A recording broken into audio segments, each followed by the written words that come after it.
इसीलिए तुम्हारे घर आके अमल करना चाहता।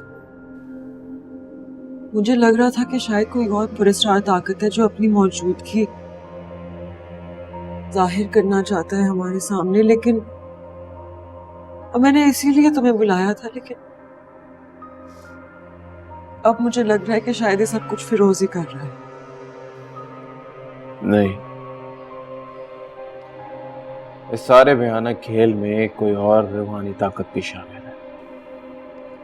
क्या फिरोज के अलावा कोई और भी ताकत मौजूद है? एक या एक से ज्यादा।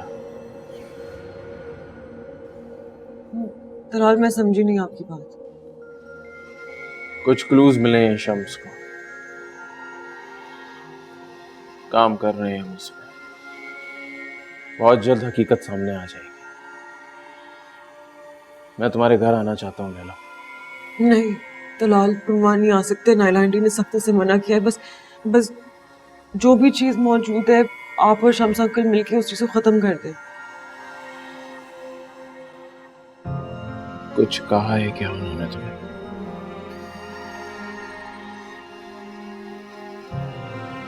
उस घर में जो कुछ भी होता है उसका जिम्मेदार मुझे ही ठहराया जाता है। मुझ पे क्या गुजर रही है कोई नहीं जानता। तो क्यों रह रही हो उस घर में? छोड़ दो। मैं सोच रही हूँ इस बारे में, बस अभी तक किसी फैसले पे नहीं आई। कभी कभी कोई इंसान खुद से प्यारा लगने लगता है, इतना कि अपने ख्वाब टूट जाने का डर नहीं होता, लेकिन उसे अजियत में नहीं देखा चाहता।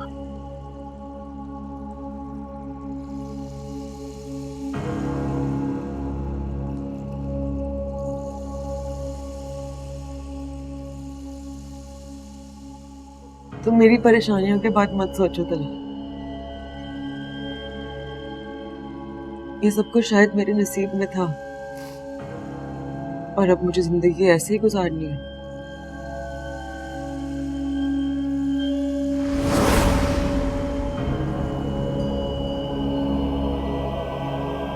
तुम अपनी खुशियों के रास्ते तलाश करो। दूसरों के दुख बांटने में लगे रहोगे तो तुम्हारी खुद की जिंदगी गमों में डूब जाएगी। मेरी खुशियों का रास्ता तो तुम तक आकर खत्म हो जाता है ना। कभी तुम्हें अपने दिल का हाल ना सुना सका कि तुम्हें कितना अच्छा था, क्योंकि खुद को तुम्हारे काबिल नहीं समझता था। लेकिन ये भी सच है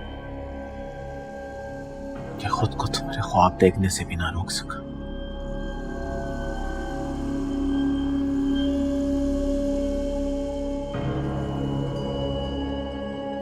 कभी मेरा साथ मांग कर देखना, तुम्हारे लिए अपनी जान भी दे सकता हूं।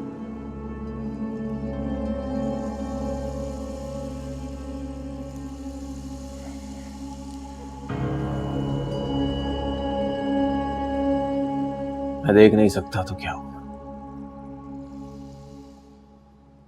तुम्हारे रास्ते के सारे चिराग तो जला सकता हूं।